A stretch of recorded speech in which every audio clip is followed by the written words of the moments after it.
ಒಂದು 4-5 ದಿವಸ ಹಿಂದೆ ಒಂದು ಸುದ್ದಿ ಹರಿದಾಡ್ತಿತ್ತು ಮಾಧ್ಯಮಗಳು ಮತ್ತು ಸಾಮಾಜಿಕ ಜಾಲತಾಣಗಳಲ್ಲಿ. ಒಬ್ಬ ಇನ್ಸ್ಪೆಕ್ಟರು ಲೋಕಾಯುಕ್ತ ದಾಳಿಗೆ ಬಲಿಯಾದಾಗ 4 ಜನ ಹಿಡ್ಕೊಂಡಾಗ ಇನ್ಸ್ಪೆಕ್ಟರ್ ಜೋರಾಗಿ ಕೂಗ್ತಿದ್ರು.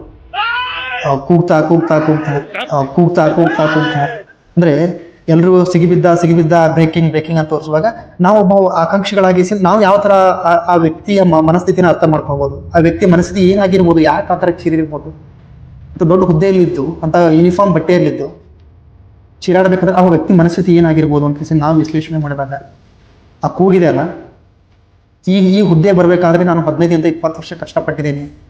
ಈ ಹುದ್ದೆಗೆ ನಾನು ತಗೊಳ್ಬೇಕಂತಂದ್ರೆ ಹಗಲು ರಾತ್ರಿ ಲೈಬ್ರರಿಯಲ್ಲಿ ದಿನಗಳ ಕಳೆದಿದ್ದೀನಿ. ಈ ಹುದ್ದೆ ಸಿಗಬೇಕಾದರೆ ನಾನು 10-15 ಊರು ತಿರುಗಾಡಿ ಕೆಲಸ ಮಾಡಿ ಈ ಹುದ್ದೆಯಲ್ಲಿ ಬಂದಿದ್ದೀನಿ. ಬಿಡ್ರಿ ನನ್ನನ್ನು, ಈ ತಪ್ಪು ನಾನು ಎಂದೂ ಮಾಡಂಗಿಲ್ಲ ಅನ್ನೋದು ಆ ಕೊರಗು ಕಾಣುತ್ತೆ ಮನಸ್ಸಲ್ಲಿ. ಅದು ಇನ್ನೊಂದ್ಸರಿ ಏನೋ ಆ ವ್ಯಕ್ತಿ ಶೀರ್ತಾರಲ್ಲ, 2ನೇ ಕೂಗಿದೆಯಲ್ಲ, ನನ್ನ ತಂದೆ ತಾಯಿ ನೋಡ್ತಿದ್ದಾರೆ, ನನ್ನ ಮಕ್ಕಳು ನೋಡ್ತಿದ್ದಾರೆ, ನನ್ನನ್ನು ನನ್ನ ಅಕ್ಕ ತಂಗಿಯವರು ನೋಡ್ತಿದ್ದಾರೆ, ನಾನು ಗುರುಗಳೆಂದು ಪೂಜಿಸುವ ನನ್ನ ವಿದ್ಯಾರ್ಥಿಗಳು ನನ್ನನ್ನು ನೋಡ್ತಿದ್ದಾರೆ,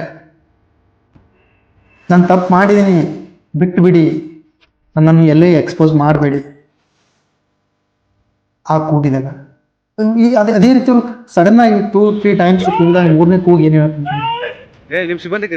ಈ ತಪ್ಪು ನನ್ನ ಜೀವನದಲ್ಲಿ ಎಂದೂ ಮಾಡಂಗಿಲ್ಲ, ನಾನು ಇನ್ನೂ ಸಮಾಜದಲ್ಲಿ ಬದುಕಬೇಕು, ನನ್ನ ಮಕ್ಕಳಿದ್ದಾರೆ, ನನ್ನ ಕುಟುಂಬ ಇದೆ, ಇದರಿಂದ ನಾನು ಸಮಾಜದಲ್ಲಿ ನಾನು ಜನರ ಜೊತೆ ತಿರುಗಾಡಬೇಕು ಅಂತಿದೆಯಲ್ಲ. ಆ ವ್ಯಕ್ತಿಯ ಮನಸ್ಥಿತಿ ಯಾವ ಥರ ಇರ್ಬೋದು ಅಂತ ದೊಡ್ಡ ಪೊಸಿಷನ್ ಹೋದ್ರೂ ಕೆಲವೊಂದು ಸರಿ ನಮ್ದು ಮಾನಸಿಕ ಒತ್ತಡ ಯಾವ ಥರ ಬರುತ್ತೆ. ನಮ್ದು ಟೈಮಿಂಗ್ ಕೆಟ್ಟಿದ್ದಾಗ ನಾವು ಏನೇ ಒಳ್ಳೆ ಕಾರ್ಯ ಮಾಡಿದ್ರು ನಾವು ಮುಟ್ಟಿದ್ದೆಲ್ಲನೂ ಚಿನ್ನ ಆಗುತ್ತೆ ಅಂತ ಯಾವ ಥರ ಒಂದು ಗಾದೆ ಮಾತಿದೆ, ಅದೇ ಥರ ನಾವು ಮುಟ್ಟಿದ್ದೆಲ್ಲನೂ ಕಬ್ಬಿಣ ಆಗೋ ಚಾನ್ಸಸ್ ಭಾಳ ಆಗ್ತದೆ.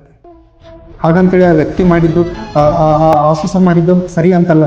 ಎಷ್ಟೋ ಜನ ದಿನಾಲೂ ಆ ಥರ ಮಾಡ್ತಿರ್ತಾರೆ. ಆದರೆ ಆ ಸಮಯಕ್ಕೆ ಆ ಸಂದರ್ಭಕ್ಕೆ ತುತ್ತಾಗಿದ್ದು ಬಲಿಯಾಗಿದ್ದು ಆ ಆಫೀಸರ್ ಅಷ್ಟೆ. ಅವ್ರು ಮಾಡಿದ್ದು ತಪ್ಪೇ, ಅವ್ರು ಮಾಡಿದ್ದು ಅಂತಲ್ಲ. ಆದರೆ ಇನ್ನೊಂದು ಸೈಡ್ ನಾವು ಅವ್ರ ಭಾವನೆಗಳನ್ನ ನೋಡಿದಾಗ, ಇನ್ನೊಂದು ಸೈಡ್ ಅವ್ರದ್ದು ಮನಸ್ಥಿತಿ ನೋಡಿದಾಗ ಇದನ್ನು ಇರ್ಬೋದಲ್ಲ. ನಾವು ಸೋಷಿಯಲ್ ಮೀಡಿಯಾದಲ್ಲಿ ಹರಿದಾಡಿ ನಾವು ವೈರಲ್ ಮಾಡೋದಕ್ಕಿಂತ. Thank you.